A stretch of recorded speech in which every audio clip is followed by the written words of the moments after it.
Mathilde Panot, la patronne des députés insoumis, l'invitée de BFM Politique. Mathilde Panot, juste avant de commencer cette interview, je signale à tous ceux qui nous regardent qu'en flashant le QR code qui va apparaître juste ici, à la droite de l'écran, vous pouvez interroger directement Mathilde Panot et nous relayerons vos questions tout au long de cette émission. Mathilde Panot, un remaniement avec un probable départ d'Elisabeth Borne semble imminent. J'imagine que vous allez nous dire que cela n'importe pas, que seule la ligne politique compte, mais est-ce qu'à minima, vous regretterez Elisabeth Borne? Non, certainement pas. Mais regardez, moi j'ai écouté Emmanuel Macron qui a dit lui-même un nouveau cap dans la continuité. Donc, ça veut tout dire. Vous pouvez changer l'équipe. D'ailleurs, on voit le jeu de chaises musicales qui va de nouveau se faire parce que personne ne veut monter dans un bateau qui coule, puisqu'on parle toujours des mêmes personnes qui seraient ici un changement de ministère, ici pour prendre la place d'un Premier ministre éventuel.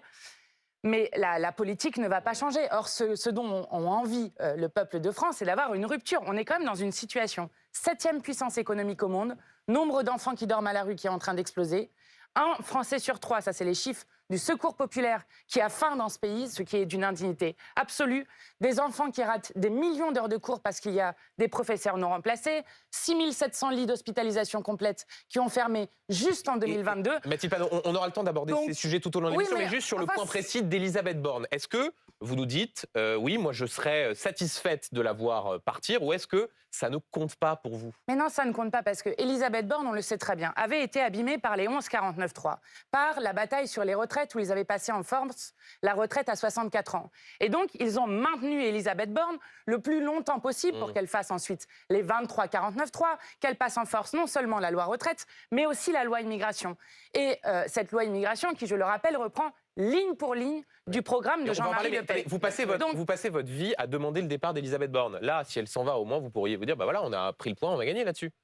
Bah, écoutez, tant qu'il n'y aura pas de changement de politique, ça ne changera pas grand-chose. D'accord. Parce que, y compris, nous, donc on ça fait... servait à rien d'appeler à sa démission sans arrêt, en fait. Ce que vous dites même, si, mais parce que, en fait, si par exemple, vous me dites Elisabeth Borne part pour un ministre qui va demander la confiance devant le Parlement, là, je prends.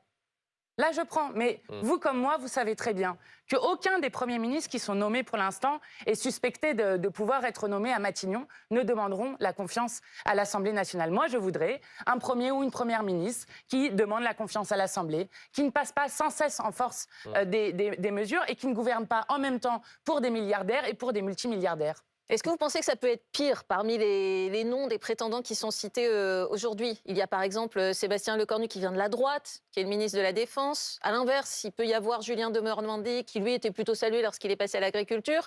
Il y a un moindre mal selon vous ou pas? Bah, on a que des mauvais choix. Regardez, alors dans les gens que vous avez nommés Monsieur Denormandie. Monsieur Denormandie, c'est un technocrate complètement déconnecté. C'est celui qui expliquait, par exemple, qu'il n'y avait que 50 femmes isolées SDF qui dormaient en Île-de-France. Je ne sais pas si vous vous rappelez. Celui qui est contre l'interdiction du glyphosate, celui qui est contre le gel des loyers, etc. Quand vous dites technocrate, le problème, c'est qu'il n'ait jamais été élu.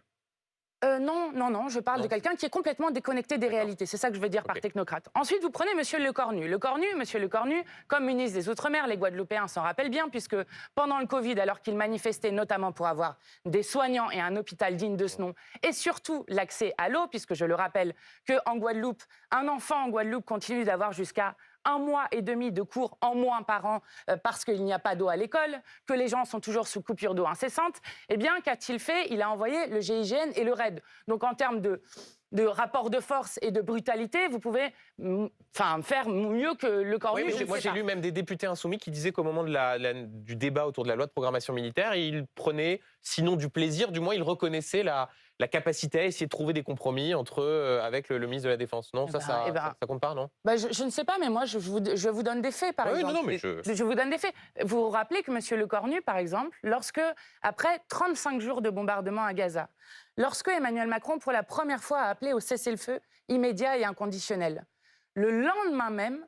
Sébastien Lecornu était en Israël, en train de rencontrer son homologue, le général Galland, qui est celui qui organise les massacres sur la population palestinienne, pour lui apporter son soutien. Donc, je ne sais pas vous dire. En fait, la politique n'est pas une question de personne, c'est la question de la ligne politique qui va être établie. Petite question, d'ailleurs, si on vous suit bien, si on suit bien vos argumentaires, quelle que soit la personne qui sera nommée à Matignon, vous allez tout faire pour essayer de la renverser? Ah bah, si vous suivez bien mon argumentaire, nous sommes une opposition. Effectivement, nous avons été élus pour nous opposer à Emmanuel Macron et pour proposer une alternative politique. Et donc, c'est ce que nous continuerons à faire. Et évidemment, nous continuerons à nous battre de toutes nos forces contre le projet d'Emmanuel Macron. Parce que, par exemple, dans les grandes choses qu'on nous promet là pour cette nouvelle année 2024, on nous promet un pacte 2. Dans ce pacte 2, on va par exemple s'attaquer aux droits des chômeurs de plus de 55 ans. Donc on aura déjà volé 2 ans de vie aux Français, mis jusqu'à 64 ans l'âge de la retraite. Et maintenant, ceux qui n'auront pas d'emploi, puisque vous le savez, pourquoi y a-t-il des protections spécifiques pour les plus de 55 ans? C'est parce que justement, il y a des discriminations spécifiques pour l'emploi des seniors. Et donc, vous allez avoir donc des gens qui vont se retrouver sans droit au chômage puisqu'on va leur baisser leur droit au chômage. C'est ça, par exemple, qu'on propose. Donc, que ça soit Monsieur Lecornu, Monsieur de Normandie ou Madame Borne, c'est le projet politique qu'ils veulent faire. Et nous continuerons à dire que nous ne sommes pas d'accord avec ça, que nous sommes les partisans de la retraite à 60 ans et d'avoir une bonne protection sociale pour tout le peuple du pays. Une question encore sur ce remaniement avant de parler de la loi immigration. Il y a aussi le sort des ministres dits de l'aile gauche qui ont exprimé leur malaise précisément pendant les débats autour de la loi immigration. Certains ont remballé pour le moins leurs inquiétudes, notamment Clément Beaune. Est-ce que vous souhaitez que ces ministres-là restent au gouvernement pour continuer à exprimer cette voix sinon dissidente, du moins légèrement différente que la majorité du gouvernement? Moi, je veux surtout saluer l'ancien ministre de la Santé qui, lui, a eu le courage d'aller jusqu'au bout des actes qu'impliquaient ses paroles. Parce que quand ces ministres se sont exprimés, j'aurais cru, à part M. Rousseau, qu'ils auraient compris que là, on ne parlait pas de quelque chose de partisan, qu'on parlait de quelque chose qui impliquait l'identité républicaine de la France, donc qui est plus grand que ce qui nous différencie selon nos partis. Et lorsque vous arrivez à une loi qui, pour la première fois, inscrit la préférence nationale dans notre loi commune, j'aurais pensé qu'ils auraient été jusqu'au bout. Et donc, au déshonneur de ne pas avoir tenu leur parole, peut-être seront-ils écartés, je ne sais pas. Rapidement, un tout petit mot. Est-ce que vous préféreriez que le président annonce une dissolution plutôt qu'un remaniement? C'est toujours votre mantra? Écoutez, moi, ce n'est pas que j'appelle à la dissolution de l'Assemblée nationale, mais je crois que lorsque vous êtes dans une situation de blocage politique, alors la solution reste toujours le peuple. Question de Valérie Acco sur la loi immigration. Oui, justement, Mathilde Panot, le Conseil constitutionnel rendra sa décision sur cette loi d'ici au 26 janvier. Est-ce que vous demandez à ses membres, solennellement, de censurer tout ou partie de cette loi? Alors oui, évidemment. D'ailleurs, nous avons déposé un recours devant le Conseil constitutionnel. Il y a des députés insoumis, notamment avec d'autres partis de gauche qui iront défendre ce recours devant le Conseil constitutionnel et qui, je l'espère, censureront un grand nombre de ces mesures. Mais je vais vous dire, quel que soit le résultat du Conseil constitutionnel, nous abrogerons cette loi lorsque nous serons au pouvoir.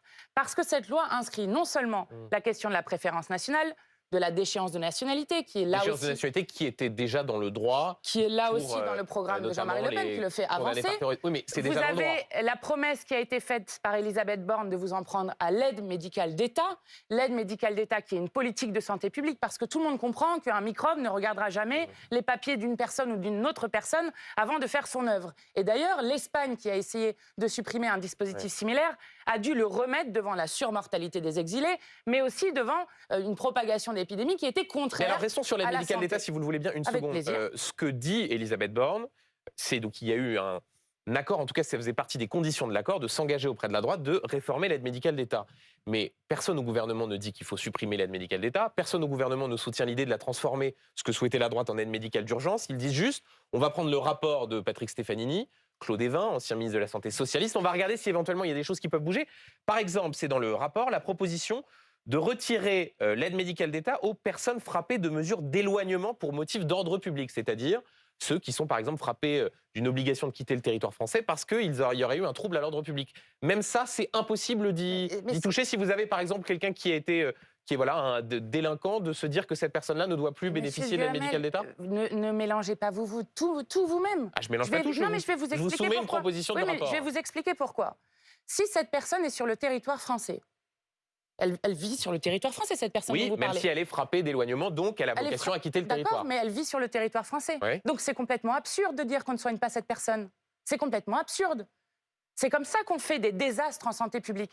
Lorsque vous avez 3500 médecins qui disent si vous restreignez encore ou vous supprimez l'aide médicale d'État, nous désobéirons, y compris parce que les médecins font un serment dans notre pays qui s'appelle le serment d'Hippocrate de soigner toute Mais donc, personne qui viendrait à elle. le moindre fait de regarder d'éventuels éléments pour faire évoluer le dispositif, c'est totalement tabou.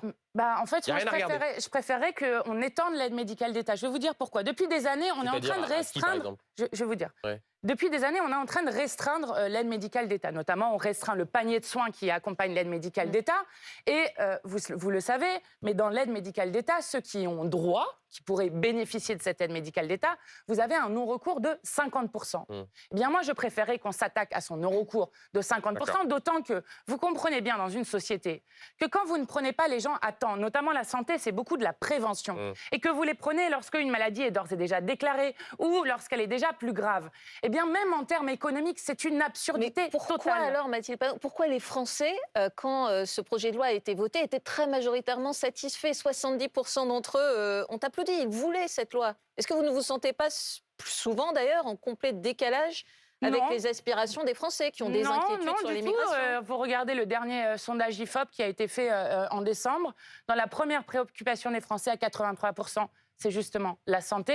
Dans la deuxième préoccupation, néanmoins, à 80%, si on reste sur c'est la l'immigration, question de la vie chère. je le disais, à 70% d'entre Oui, eux, mais ils étaient vous satisfaits comprenez bien que du vote de ce projet de loi. la question d'agiter la question de l'immigré ou de l'exilé dans ce pays est une technique qui est vieille comme le monde, que nous connaissons par cœur. Quelle est sa fonction pour les Donc gouvernants? les Français ne sont pas Sa inquiets fonction du pour tout les sur gouvernants, l'immigration. je vais vous dire, attendez juste. Mm. Sa fonction pour les gouvernants est de diviser le peuple, tout comme d'ailleurs le racisme a pour fonction de diviser à chaque moment le peuple. Enfin, c'est pas raciste de se poser la question de la façon dont peuvent évoluer les dispositifs En autour tout de cas, je pense l'immigration. que cette loi est xénophobe. Oui, cette loi est xénophobe. Mais alors, comment expliquez-vous? Attendez, par parce que contre, je par rebondis sur le sondage association, d'Amandine. Par Je rebondis sur association, les Français le sont- sondage évoqué par Amandine. terminer ce que je voulais Juste, dire là-dessus? je rebondis sur Allez-y. le sondage évoqué par Amandine Atalaya. Même quand on regarde dans votre électorat, il y a certes une courte majorité qui est défavorable à la loi, mais il y a de mémoire plus de 40% des sympathisants La France Insoumise qui sont favorables à cette loi. Ils ne sont pas racistes, ils ne sont pas xénophobes. Quand vous faites réfléchir les gens sur la question migratoire, alors les gens comprennent immédiatement, lorsque vous regardez les chiffres, que la France n'est pas un grand pays d'immigration. Et loin de là. Nous sommes dans Donc, les ils n'ont pays pas compris d'Europe cette de loi. l'Ouest, un des pays qui accueille le moins. Donc, ils La n'ont pas plupart compris des cette loi. migrations. Mais ce n'est pas une question de ne pas comprendre cette loi. Il faut que tout le monde comprenne, qui nous écoute, que cette loi ne donnera aucun droit supplémentaire aux gens qui vivent dans ce pays. Aucun. La seule chose qu'il fait, c'est s'attaquer aux droits fondamentaux des personnes. Et ce n'est pas juste moi qui Donc, le dis, est-ce que c'est comme aussi la défenseur des droits. Donc, est-ce c'est que aussi comme la Commission patronne de la consultative des droits CGT, humains, Madame Binet, est-ce que vous demandez, vous aussi, une forme de désobéissance civile? Ah bah, j'espère que déjà Emmanuel Macron ne promulguera pas cette loi, parce que, je le dis, mais Emmanuel Macron avait dit que si cette loi était adoptée avec les voix du Rassemblement national, alors il ne la promulguerait pas en l'état. Elle a été adoptée avec les voix du Rassemblement Alors là-dessus, national. si on doit être précis, si tout le RN avait Rassemblement voté contre... national votait contre, comme initialement, alors la loi ne passait pas. Alors, Voilà. oui, mais c'est Votre précision. très techniquement Là, et on est quand même mathématiquement aussi dans le parlant, il aurait fallu qu'ils s'y opposent tous, mais Oui, ce stricto qu'ils ont fait sensu, au la premier. voix n'est pas passée avec les voix du Rassemblement national. Dans un Si. scénario où ils se Bah seraient si, opposés... excusez-moi, voilà. s'ils doivent ne pas voter contre, ça veut dire que Oui, sauf que c'est si- passé si avec on les voix du enlève le Rassemblement décompte de national, leur voix, elle il leur passait quand manquait même. cette voix. Bon, je passe sur cette question-là. Mais ensuite, la deuxième des choses, vous avez d'ores et déjà des départements qui ont dit qu'ils compenseraient et qu'ils ne feraient pas, par exemple, la mesure sur la question des allocations familiales. Je rappelle que les allocations familiales ne sont pas faites pour les parents, ils sont faits pour les enfants, pour que les enfants aient un minimum à vivre, ce qui est notamment dans la Convention internationale des droits de l'enfant que la France a ratifiée. Et vous verrez que nous serons une centaine d'associations, de collectifs, de syndicats qui défileront ensemble le 14 janvier pour nous opposer à cette loi et Oui, en mais demander le concrètement, Mathilde retrait. Panot, désobéissance civile, qu'est-ce que ça veut dire? On a vu un certain nombre de départements qui ont dit qu'ils pourraient mettre en place ce qu'on appelle des aides extra-légales pour compenser la perte d'un certain nombre d'allocations.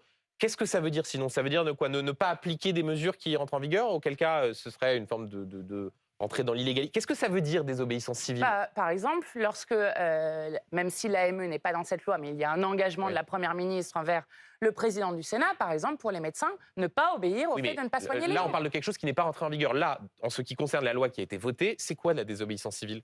En tout cas, c'est ce qu'ont fait la proposition qu'ont fait les départements, C'est c'est pas de ça. la désobéissance civile, ça. C'est de dire qu'éventuellement, on compensera des aides qui seront perdues. Par exemple, ça peut être les présidents d'université qui refusent, par exemple, l'augmentation des frais d'inscription ou la caution retour qui est demandée aux étudiants. Je ne Dont sais Elisabeth Borne dit qu'elle pourrait être de 10 €. Oui, enfin, du coup, c'est ridicule d'avoir fait ça. Vous comprenez que le signal qui est envoyé au monde, vous savez, la seule chose, lorsqu'on la partage, qui grandit, c'est la connaissance. Et pour le coup, vu les défis que nous avons, nous, notre génération humaine, qui vivons Mais actuellement vous sur comprenez notre bien que c'est la planète, porte ouverte au grand n'importe quoi, parce que ça vaut aussi pour la droite ou pour le Rassemblement national ou qui peuvent vous décider comprenez de ne que pas cette appliquer la loi a quand quelque ça chose les arrange. de spécifique.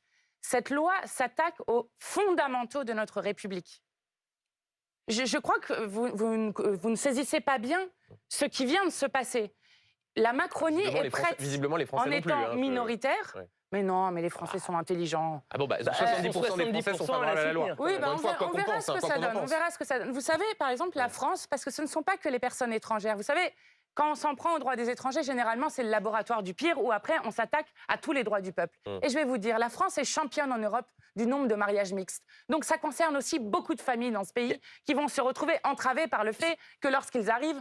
Enfin, donc, il y a un moment, un seuil qui a été franchi. La Macronie était minoritaire et ils ont décidé de passer en force en faisant le marchepied de l'extrême droite, en utilisant non seulement les voix de l'extrême droite, mais surtout les idées de l'extrême droite. Et bien ça, je crois que ce n'est pas acceptable. Question dans notre de politique. Valérie Acos sur le rapport de la Mathilde Cour des Panot, comptes. Cette semaine, effectivement, la Cour des comptes a fait un rapport où elle souligne notamment la faiblesse des exécutions des OQTF, des obligations de quitter le territoire français, à peine 10%. Si vous étiez au pouvoir, qu'est-ce que vous feriez pour améliorer ce résultat? Il faudrait respecter la loi, mais nous, on commencerait par régulariser les travailleurs sans papier. Parce que c'est pas la même chose. C'est pas, voilà. Eh ben, on ferait respecter la loi. Enfin, déjà, vous avez un problème sur... Oui, parce qu'il y a quand même d'autres soucis que simplement la loi sur les OQTF. C'est qu'il y a des obligations de quitter le territoire français qui ne sont pas exécutées. Pourquoi Quelle ne est votre sont-elles pas solution? exécutées? Parce qu'il y a parfois des problèmes de ce qu'on appelle les laissez-passer consulaires. Non, Les parce que- pays alors, ne c'est veulent vrai. pas les accueillir. Il y a parfois un certain nombre de verrous qui empêchent les expulsions. Parfois, dit la Cour des comptes, elles sont mal ciblées. C'est-à-dire qu'il y a trop d'OQTF qui sont délivrés. Et parce qu'il y a beaucoup de ce votre qu'on appelle recette. des ninis. Vous savez ce que c'est des ninis? Ni régularisables, ni expulsables. Notamment parce que ce sont des pays vers lesquels nous n'avons pas le droit d'expulser. Ou vers lequel, effectivement, il y a un refus du pays dont vient la personne de recevoir de nouveau les ressortissants. Est-ce que c'est un objectif politique pour vous de mieux faire exécuter ces obligations de quitter le territoire français? Nous, on fera respecter la loi, mais nous, notre objectif, c'est de régulariser les personnes qui travaillent ici, qui cotisent ici, qui paient des impôts ici, qui Et sont ce les chiffre, travailleurs. Oui, c'est ça, parce il que vous quand vous choque dites, pas. quand vous dites faire respecter 10%, la ça loi, vous choque pas?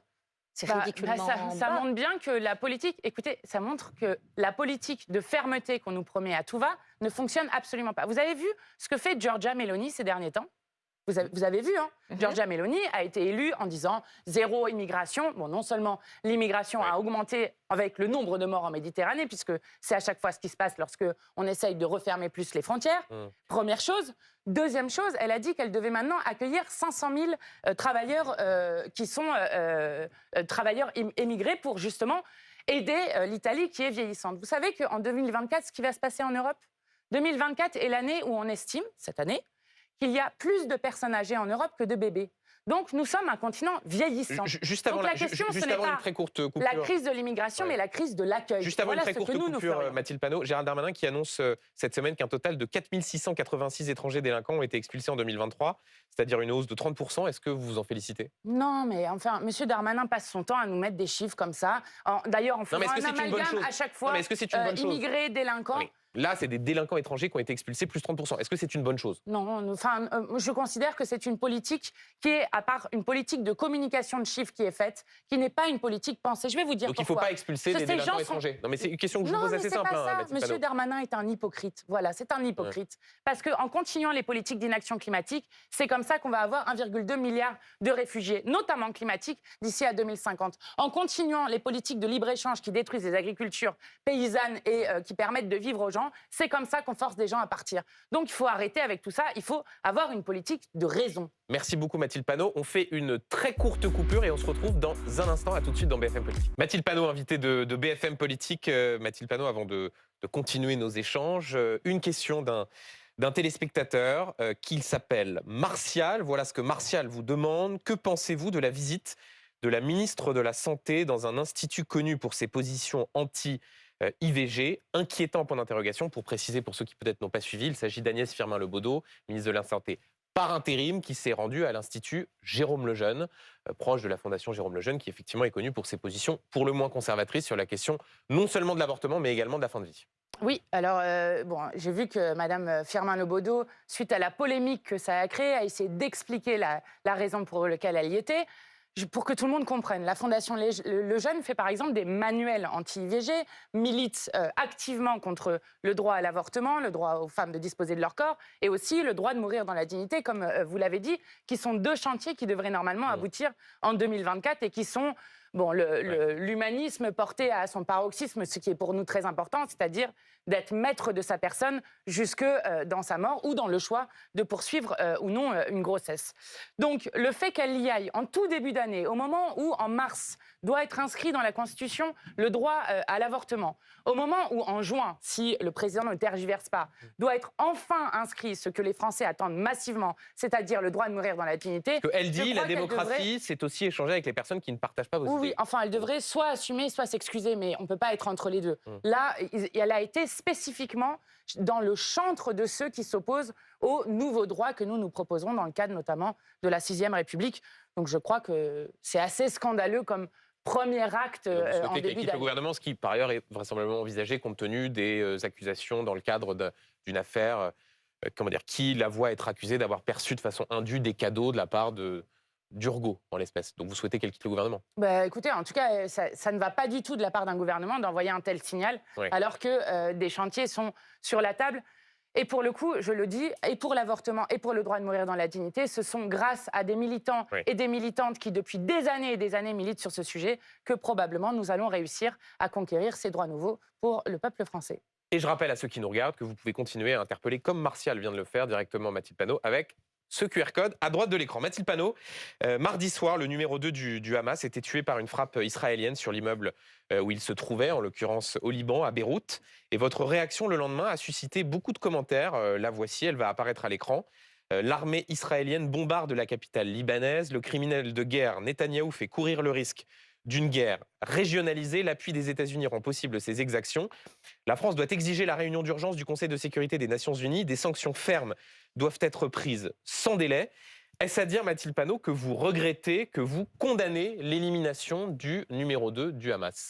Écoutez, si par exemple un criminel de guerre belge ou quelqu'un qui aurait commis un acte de terrorisme belge allait se cacher en plein Paris, je ne serais pas très enthousiaste que la Belgique arrive avec des drones pour tuer en plein Paris cette personne-là. Ça ne marche pas comme ça. C'est pas ce qui ni s'est passé, le là, droit en espèce, international, ni... Non mais vous vous rendez compte, le Liban est un État souverain, monsieur Duhamel. Et donc, ça ne peut pas fonctionner comme ça. Et donc, ça veut dire que vous condamnez le fait que Mais en fait, ce n'est pas la membre question. du Hamas, terroriste numéro 2, donc responsable des attaques du 7 octobre, ait été éliminé? Non, mais la question est assez simple, Mathilde Panot. Je condamne le fait qu'Israël l'ait fait sur un État souverain, effectivement, parce que je ne suis pas d'accord avec le fait que Netanyahou, le gouvernement d'extrême droite de Netanyahou, puisse aller comme ça dans des pays à côté, qui ne sont pas les siens, mener des frappes comme il le fait. Une seconde. L'exemple que je vous ai donné entre la Belgique et la France fait comprendre à tout le monde que ce n'est pas possible. Je vais vous soumettre un autre exemple. Quand Oussama Ben Laden est éliminé par les États-Unis au Pakistan, le Pakistan est un État souverain. Ça vous a choqué de la même manière? Mais écoutez, vous comprenez bien que dans le droit international, ça ne peut pas fonctionner comme ça. Ni la lutte contre le terrorisme, ni la question du droit international. Donc, on fait ça dans le cadre de droit international. Donc, ça veut dire qu'il ne fallait pas le faire non plus. Donc, ça veut dire qu'il ne fallait pas le faire non plus. Écoutez-moi, si vous voulez éliminer quelqu'un, vous le faites dans le cadre d'une coalition internationale. Et déjà, on peut discuter de savoir si c'est efficace ou pas. Mais faisons-le dans le cadre d'une coalition internationale. Où est la coalition internationale? Vous savez ce qui s'est passé à l'Assemblée générale des Nations Unies le 13 décembre? Sur demande d'Antonio Guterres, le secrétaire général de l'ONU, qui a demandé, avec l'article 99, une assemblée générale. Est-ce que vous avez regardé le résultat du vote sur le cessez-le-feu à l'Assemblée générale? L'avez-vous regardé? Non. Pardon Mathilde Panot, excusez-moi, souffrez que l'on choisisse les questions qu'on vous pose. Là, on est sur la question de l'élimination du numéro 2 du Hamas. Et donc, Valérie Acquin, sur ce sujet, a une question à vous poser. Il y avait 153 voix pour et seulement 10 voix contre, dont les États-Unis, dont Israël. Donc, vous êtes sur Israël qui est en train d'être isolé de plus en plus sur la scène internationale. Mais certes. Mais ceci dit, Mathilde Panot, on ne dit pas que c'est pas important. Valérie Pécresse gouvernement, sur ce un sujet. ministre du Mathilde Panot. gouvernement des États-Unis, hein, Mathilde qui est en Panot. train de faire un tour dans la région pour inviter un embrasement du conflit. Vous croyez qu'il n'y a que moi qui crains cela? Mathilde Panot, c'est pas le sujet là en Vous une Ah bah l'occurrence. si, c'est Non. ça le sujet. La C'est question aussi le qu'on sujet de essaie savoir de... si Mais- le conflit s'embrase à un niveau régional, ce qui serait une horreur dans l'horreur. Ce qu'on souhaite déterminer aussi, c'est, par exemple, Israël décide d'éliminer des dignitaires du Hamas qui sont responsables des attaques du 7 octobre. Est-ce que vous trouvez que c'est illégitime qu'Israël décide d'éliminer des dignitaires du Hamas qui sont responsables De la des manière attaques dont du ils 7 le font, octobre? tout à fait. De la manière dont ils le font, tout à fait. Vous trouvez C'est-à-dire que... la manière. Mais vous vous rendez compte de ce qui se passe à Gaza, sérieusement? Sérieusement. Mais bien sûr On parle qu'on pas s'en de Gaza, rend on compte. parle de Mais Alors, Madame on parle l'élimination du de conflit le plus dignitaires. meurtrier pour les journalistes on parle depuis de- 30 ans. tout à fait, mais on parle d'ici à d'élimination. 2024 d'un demi-million de personnes qui pourraient être mortes. On parle de 160 Mais- enfants tués par jour à Gaza. Ça, c'est 160 enfants sur ce tués qui se par passe jour. à Gaza, Pour mais donner sur une idée l'élimination. quand même, c'était 2 enfants par jour dans la guerre en Syrie et c'était 3 Mais enfants donc, par vous jour pourriez mais vous dans- féliciter qu'il y ait des éliminations dans la guerre en Afghanistan. ciblées, Mais précisément, ce n'est ciblé. pas ciblé. de Ce dirigeants n'est du pas Hamas. ciblé. Non, Vous là, vous on parle de rendez bien l'élim- compte on parle de qu'il y a- l'élimination Le numéro 2, d'un c'était des ciblé. numéros 2 du Hamas. Oui, mais du coup, alors vous nous expliquez donc il y aurait, parce que ça fait quand même des mois et des mois que dans les médias on nous explique que c'est une guerre Israël-Hamas. Ce n'est pas une guerre Israël-Hamas. Est-ce que vous avez entendu ce qui a été dit pendant cette trêve des confiseurs par les responsables israéliens, par le gouvernement d'extrême Absolument, droite? de ministres d'extrême droite qui On dit parlent de déplacer, d'émigration et de voilà, ce qui est une violation sur laquelle la France a d'ailleurs réagi, ce qui est une Mathilde Panot. violation Mais très c'est des grave du sujets droit différents, ça, international. Madame Panot. De même que M. Netanyahou a dit qu'il espérait qu'il y ait le moins de Palestiniens possible à Gaza. Je vais vous dire, moi je suis pour le respect du droit international. Et dans le droit international, ça ne donne pas la possibilité d'aller frapper dans un pays voisin. Ça ne Donc- fonctionne pas donc comme ça veut dire Ce n'est que pas Isra- possible. Non, mais Parce que Mathilde sinon, Panot. il n'y a plus aucune règle. Plus Pardonnez-moi, aucune chose pardonnez-moi, qui mais pour que les choses soient très claires, ça veut dire qu'Israël n'est pas légitime à éliminer des membres du Hamas, qu'ils soient dans la bande de Gaza, qu'ils soient au Liban, qu'ils soient au Qatar. Pour vous, ils ne doivent pas le faire. Ben non. Ok, ben Non, voilà, ils ben le moi, font ça, par- mais ça a le mérite d'être clair. C'est le droit international qui doit... Quand vous avez des choses qui se passent dans le cadre du droit international, c'est une chose. Mais sinon, non. Le gouvernement Netanyahou seul n'a pas le droit de le faire. Parce que qu'est-ce qui se passe sinon? Qu'est-ce qui se passe sinon? S'il n'y a pas du sang-froid du côté libanais, vous vous imaginez si la guerre devient régionale, ce qui est la crainte, pas seulement de Mathilde Panot, pas seulement de la France insoumise, mais ce qui est la crainte de beaucoup de gens dans Donc le juste une monde. question encore, avec une comparaison. une Mathilde majorité- Panot, si vous me permettez, quand les Français, après notamment les attentats du 13 novembre ou de Charlie Hebdo, ont décidé de faire des opérations ciblées à l'étranger pour aller éliminer, neutraliser, c'est le mot qui est utilisé, des terroristes. Là encore, ça ne devait pas être fait? À quel moment est-ce qu'on a fait des opérations ciblées après Charlie Hebdo? Ça a été raconté notamment dans le livre de nos confrères Gérard Davet et Fabrice Lhomme, où d'ailleurs François Hollande en parlait de façon assez libre, de ce qu'on appelait les opérations homo, qui étaient décidées par le président de la République directement pour aller neutraliser des terroristes à Écoutez, l'étranger. moi, je suis pour le respect du droit international. Et je vais vous dire, ce qui est en train de se passer nous fait courir le risque d'un embrasement du conflit dans la région. C'est clair, Vous ne répondez pas à ma question, Si, Mathilde Panot, sur je ne le suis fait pas- de neutraliser je ne suis pas des d'accord terroristes du Hamas. avec le fait qu'on aille frapper le Liban. Je ne suis pas d'accord. Vous avec diriez le que c'est un fait- crime de guerre de la part d'Israël, puisque vous dites par ailleurs que Benjamin Netanyahou est un criminel de guerre. En tout cas, ce que fait en ce moment Netanyahou à Gaza est des crimes de guerre qui sont avérés par l'ensemble des ONG, au point que l'ONU explique aujourd'hui que Gaza est devenu un lieu inhabitable et que la question de savoir comment est-ce qu'on obtient le cessez-le-feu immédiat et inconditionnel est posée au monde Et ce qui entier, pose qui est question foudroyé par ce qui est en parfois, train c'est de se votre passer à Gaza. Non-volonté ou incapacité à employer le mot de l'autre côté, pour le Hamas. Est-ce que vous diriez aussi Je qu'ils n'ai sont aucune coupables de... affinité, de aucune crimes de amitié guerre. particulière pour le Est-ce Hamas. que ce Et je sont vais des- vous est-ce que dire ce sont que des les terroristes criminels de de guerre? guerre, J'ai dit, est-ce bien que Est-ce sûr, que ce sont des criminels de guerre, les membres du bien sûr. Hamas? Et ce Mais sont bien des sûr. terroristes. Et par ailleurs, j'espère bien que la CPI, lorsque nous aurons obtenu ce cessez-le-feu, ira à la fois juger les crimes de guerre commis par le Hamas comme les crimes de guerre commis par le gouvernement Netanyahou. Je n'ai aucun problème à dire ça. Mais je vais vous dire, ce qui est en train de se passer et qui est grave, c'est qu'on est en train d'enterrer la solution à 2 États. Voilà ce que fait Netanyahou et l'extrême droite israélienne, c'est empêcher qu'il y ait une solution politique qui est la seule à même de faire en sorte que le peuple palestinien et le peuple israélien puissent vivre en paix et en sécurité. Mathilde Panot, la France et la Jordanie ont annoncé qu'elles avaient livré, et c'est une première, pour la première fois, 7 tonnes d'aide humanitaire sur Gaza. Est-ce que vous vous en félicitez?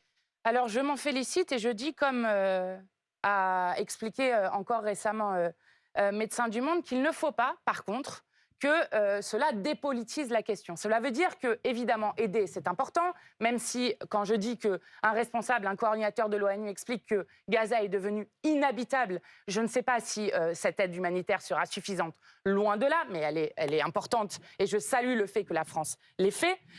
Mais il faut par ailleurs avoir des tractations autour du cessez-le-feu. Et je voudrais vous alerter sur un point. Peut-être avez-vous remarqué, mais au 1er janvier, les BRICS ont été rejoints par 5 pays différents. 5 pays supplémentaires que ceux qu'ils étaient. Ce Les qui BRICS, fait que... pour ceux qui nous regardent, c'est des pays en voie de développement, Brésil, Russie, Inde, Chine, Afrique du Sud. Eh ben, en voie de développement, tellement que maintenant ça représente 40% de la population mondiale avec les 5 pays qui sont réunis, et que ça représente maintenant plus dans le PIB mondial que les pays du G7. Donc il faut se rendre compte de l'ordre international et de l'ordre global qui est en train de complètement se modifier. Et nous avons eu 2 alertes. Je parlais tout à l'heure du 13 décembre, au moment de l'Assemblée générale, où vous avez d'un côté 10 voix contre seulement le cessez-le-feu et 153 pays pour. De même que nous avons eu une autre alerte à un autre moment, qui était celle qui a eu lieu en septembre, lorsqu'il y a eu le G20. Rappelez-vous que lors de ce G20, il y a eu un refus, dans le communiqué final, de condamner de nouveau l'agression russe en Ukraine. Parce qu'il n'y avait pas de consensus autour de ça. Je le dis parce que l'ordre international est en train de changer. Et je crois qu'il est important de regarder cette situation nouvelle. Et le groupe parlementaire, la France Insoumise et l'Institut La Boétie devraient organiser, je crois, une journée sur cette question pour réfléchir à ce nouvel ordre international. Et surtout, pour en revenir, Mathilde, à la manière dont la voix de la France est décrédibilisée dans cet ordre international. Pour en revenir au débat français, la France insoumise est parfois accusée d'ambiguïté vis-à-vis de l'antisémitisme. Et il y a eu un tweet qui, à nouveau, a posé question. C'est celui du député David Guiraud, qui, pour répondre précisément à une accusation d'antisémitisme, a publié une image qui est issue d'une série d'animations japonaises qui s'appelle One Piece. Et il a fait référence au dragon céleste. Pour ceux qui ne connaissent pas, ce sont des personnages qui sont parfois utilisés sur les réseaux sociaux à des fins antisémites. Il a ensuite supprimé ce tweet. Est-ce que David Guiraud a commis une erreur ? Alors non, et je vais vous dire pourquoi. Là, on est en train de parler d'une œuvre qui est mondialement reconnue, connue, qui est lue par des millions de gens. Je vous ressors, par exemple, un tweet de M. Macron. Personne n'accusera d'antisémitisme, j'espère. Il ne parle pas des dragons. Il ne parle pas des dragons. C'est-à-dire, Et par ailleurs, D'accord, mais il parle de One Piece. Attendez juste. Non, mais juste pour préciser, la photo ou l'image publiée par David Guiraud était en réponse à une accusation d'antisémitisme. Donc, vous pouvez montrer un tweet d'Emmanuel Macron, oui, ça n'a je pas vais vous grand-chose à voir. montrer. Je vais vous expliquer il a pourquoi. supprimé ce qui laisse indiquer un certain regret. C'est une œuvre mondialement reconnue qui n'est en rien antisémite. Par contre, effectivement, il y a une récupération d'une part de l'extrême droite qui en fait une lecture antisémite qui n'est pas du tout ce qui est dans l'œuvre. Nous sommes d'accord. Donc, moi, je dis, il n'est pas possible d'avoir un débat politique et public qui soit emprisonné par les hashtags de l'extrême droite. Pourquoi il a supprimé son tweet? Mais parce que vous avez vu les polémiques qu'on s'était tout le temps. Oui, pourquoi il ne savait pas que c'était récupéré justement par les courants de droite et d'extrême droite. Justement, c'est ce qu'il explique dans son tweet. C'est probablement la raison pour laquelle d'ailleurs il l'a supprimé, c'est que il ne savait absolument pas qu'il y avait une récupération de l'extrême droite de cette pièce. Mais moi, je vais vous dire, cette œuvre-là ne devrait pas être récupérée par l'extrême droite. Moi, je suis d'accord avec le fait qu'Emmanuel Macron fasse un tweet dessus. Est-ce que c'était pas quand même maladroit parce que il a beau dire qu'il ne le savait pas, c'était quand même connu. Je vais vous dire, moi, ce qui, je trouve, fait du mal à la lutte contre l'antisémitisme, c'est de sans cesse nous inventer. Vous vous rendez compte que moi, on m'a dit que j'étais antisémite parce que j'avais dit au moment du naufrage, parce que c'était ça le thème de mon discours, du naufrage des législatives où les macronistes perdent 100 députés, j'ai dit rescapé. Non mais vous vous rendez compte qu'on m'a fait un procès d'antisémitisme pour ça? Eh bien je vais vous dire, pourquoi je trouve ça non seulement infamant pour nous, mais problématique pour la lutte contre l'antisémitisme qu'il faut continuer dans ce pays. Oui, mais attendez, pardon, Mathilde Panot. Par exemple, quand vous avez quelqu'un du Rassemblement national, est-ce que vous leur demandez si M. Bocaletti attendez, alors là, pardon Mathilde Panot, mais sur ce sujet, on les interroge, en l'espèce, moi j'ai interrogé Jordan Bardella aussi sur moi, il n'y a pas d'antisémites dans mon groupe, par contre, il y en a dans leur groupe. Non mais Mathilde Panot, notamment ce libraire négationniste. Mathilde Panot, la question qu'on vous pose, c'est quand on a David Guiraud qui publie ce visuel-là, qui est effectivement parfois utilisé par des gens d'extrême droite à des fins antisémites, qui dit ensuite « je ne voulais heurter personne, je retire ». Quand on a les propos de Jean-Luc Mélenchon sur le président du CRIF d'extrême droite, quand on a les propos tenus par David... Attendez. Quand on a les propos tenus par David Guiraud à Tunis, sur lesquels d'ailleurs il s'est excusé en expliquant qu'il avait été trop léger. Quand on a encore le refus de qualifier le Hamas de mouvement terroriste, est-ce que vous comprenez que sur cette question d'ambiguïté vis-à-vis de l'antisémitisme, les gens se disent... Vous trouvez que l'ONU est antisémite? Non, mais rendez-vous compte de ce que vous dites. Mathilde Panot, Le la Hamas LICRA, n'est pas considéré comme une organisation Attendez, terroriste dans le droit quand Daniel international. Obono qualifie le Hamas de mouvement de résistance, Oui, on ce n'est s'est pas mille une fois forme... expliqué là-dessus. Non, le Hamas n'est pas un mouvement de résistance. Ok, Ah, vous d'accord, voulez- contrairement à ce donc, qu'elle avait dit. Donc vous ne voyez pas, vous considérez que, comment dire, vous n'avez aucun mea culpa à faire dans la façon parfois de s'exprimer vous sur savez, ces nous sommes sujets-là? un mouvement humaniste. Qu'est-ce que l'humanisme?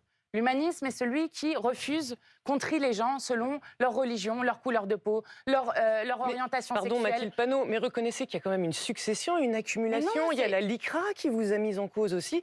Et de fait, il y a Je vais une vous dire, interrogation sur... Il y a une infamie qui est mise sur des gens et qui, bien souvent, on l'observe malheureusement dans le monde, est fait notamment lorsqu'on essaye de décrédibiliser les voix, notamment pour la paix. Et je ne suis pas dupe sur le fait qu'on nous fait des procès sur cette question. Donc il n'y a pas des paroles notamment maladroites qui parce doivent que être nous mieux défendons calibrées? le droit des Palestiniens à vivre libre et digne. Mais là, Ça n'a rien à pardon, voir. mais c'est Ouais. pas le même Eh sujet. ben, hein, Oui, mais justement, quand je vous Ouais. dis décrédibiliser les voix pour la paix, rendez-vous compte qu'on a même fait ça à M. de Villepin et on a même fait ça à M. Macron. Donc, il faut arrêter avec ces campagnes qui sont des campagnes infamantes, qui ne correspondent à aucune réalité. Question d'Amandine Et sur je le vais pouvoir juste d'achat. vous redire les mots que Jean-Luc Mélenchon avait prononcés au moment de la marche pour Mireille Knoll, où nous avions été exclus, où il avait dit que chaque juif de France sache que dans tous les villages où il se trouve, s'il est pris à partie parce qu'il est juif, alors il me trouvera toujours à ses Question côtés. Ces mots et nos D'Amandine intentions n'ont Atalaya pas changé. sur le pouvoir d'achat. Il a eu beaucoup d'autres mots après. Sur, en effet, l'inflation de l'année s'annonce mieux, 2024. Au mois de décembre, par exemple, l'inflation s'est élevée à 3,7%. Elle pourrait continuer à baisser. Ça va être a priori le même mouvement pour les prix dans l'alimentation, puisque l'Association nationale des industries alimentaires s'attend à une hausse des prix entre 2 et 3% en 2024. Est-ce que ça y est, cette bataille-là est gagnée? Écoutez, ça fait tellement de fois qu'on nous annonce que c'est gagné. Je regardais, j'essayais de vous retrouver les chiffres qui montrent que sur les produits frais, on devrait avoir encore une augmentation de 8%. Enfin, nous sommes dans une situation qui est dramatique pour un pays aussi riche que le nôtre. Nous avons appris il y a quelques jours que 100 milliards avaient été donnés aux actionnaires des grands groupes de pétrole, aux actionnaires pétroliers. Or, il se trouve que depuis 2 ans, l'essence, notamment le sans-plomb, a augmenté de 20% pour les gens.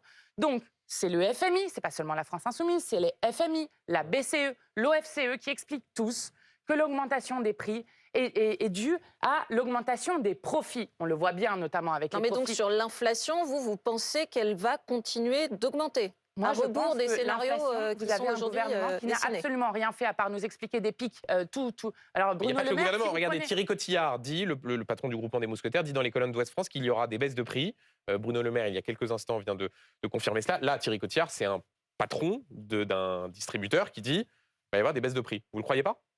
Ben, j'attends de voir. J'attends de voir, mais moi je dis juste que nous demandons depuis plus de 2 ans à ce qu'il y ait une augmentation du SMIC parce qu'il n'y a pas de boucle salaire-prix, il y a une boucle profit-prix. Et donc si nous n'augmentons pas les SMIC et l'ensemble des salaires, alors les gens ne s'en sortent pas. Nous avons demandé, ce qui a raté à 6 voix près, l'encadrement des marges pour faire en sorte de faire baisser les prix ainsi qu'un prix plancher pour les agriculteurs qui n'arrivent plus à vivre correctement dans ce pays. Nous avons demandé des blocages des prix, des taxations sur les super profits qui sont demandés là aussi par les plus grandes instances et que c'est un gouvernement qui n'a rien fait à part demander, supplier par là, espérer. Donc, excusez-moi de ne pas avoir beaucoup de confiance dans ce qui est annoncé. J'attendrai de voir. En tout cas, ce que je sais, c'est qu'il y a des millions de Français qui ne mangent plus à leur faim, qui n'arrivent plus à savoir comment ils doivent payer à la fois la cantine de leur enfant, leur énergie, leur loyer, et que c'est insupportable dans un pays aussi riche que le nôtre. Un dernier sujet avant de passer aux questions des téléspectateurs. Le monde culturel, mais aussi politique, s'est déchiré sur le cas Depardieu entre guerre de tribune et propos du président de la République qui ont suscité la polémique. Rappelons que Emmanuel Macron a dit notamment que Gérard Depardieu rendait fière la France. Est-ce que vous pourriez continuer à regarder des films avec Gérard Depardieu ou est-ce que vous arrêtez? J'ai jamais trop regardé ces derniers temps de films avec Depardieu, mais Vous avez jamais vu de film avec Gérard Depardieu? Si, j'ai vu des films avec Gérard Depardieu, mais c'est pas mon acteur préféré, loin de là. Enfin, Ah oui, c'est ça que je suis en d'accord. train de vous dire.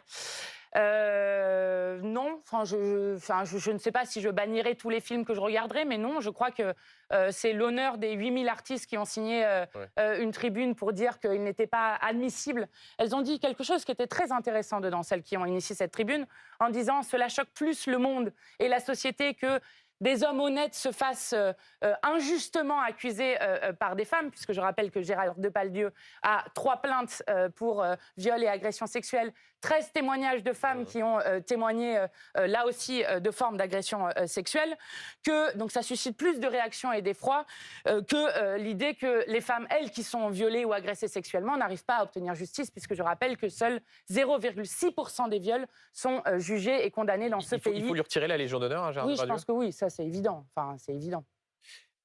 Question des téléspectateurs, donc Mathilde Panot, avec la question suivante qui vous est posée par Pauline. Madame Panot, faites-vous le dry January?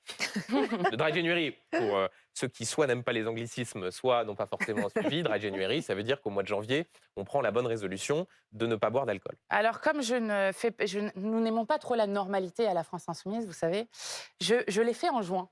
Donc, je n'ai pas fait le dry January, je l'ai fait en juin, voilà. Dry June. Pourquoi au mois de juin et, Bon, parce que de temps en temps, ça fait du bien à l'organisme. D'accord, donc dry January, non. Là, par contre, Ah bah, écoutez, je vais pas commencer en janvier, donc je vais pas... donc, non. il y a une question plus sérieuse derrière Mais celle de c'est- Pauline, mais qui est certains accusent le gouvernement de ne pas être suffisamment allant en termes de messages de santé publique. Certains considérant que soit le lobby du vin, soit l'importance du secteur, voilà, du secteur économique de l'alcool, fait que le gouvernement ne va pas assez loin dans le message de santé publique sur les ravages de l'alcool et qu'il pourrait y avoir une consigne de faire le dry January ou une consigne du moins un appel et que ce n'est pas le cas. Est-ce que ça, vous le regrettez? Bah oui, je pense que c'est important en termes de questions de santé publique. La question de l'alcoolisme existe toujours dans ce pays. Je rappelle que pendant des années, on nous a expliqué que boire un verre de vin rouge par jour, c'était bon pour la santé. Qu'il y a même lorsque vous parlez aux plus anciens d'entre nous, des gens qui vous racontent qu'à la cantine, ils avaient par exemple des pichets de bière pour les enfants. Donc il y a évidemment beaucoup de progrès qui ont été faits, mais il faut continuer de dire que l'alcool a un côté addictif, que c'est une question de prévention de santé publique. Donc qui vous est appelez vos extrêmement importante. sympathisants à faire le dry January? Moi, j'aime pas trop le faire sur un mode, mais je pense qu'il est recommandé, effectivement, en termes de santé publique, de ne pas, en tout cas déjà de boire, non pas seul, mais accompagné avec des amis, que ça reste un plaisir collectif. Et je pense qu'il est effectivement important, à des moments, de ne pas boire pendant des périodes, ce qui est bon pour l'organisme. Merci beaucoup, Mathilde Panot, d'avoir été l'invitée de Merci à BFM vous. Politique.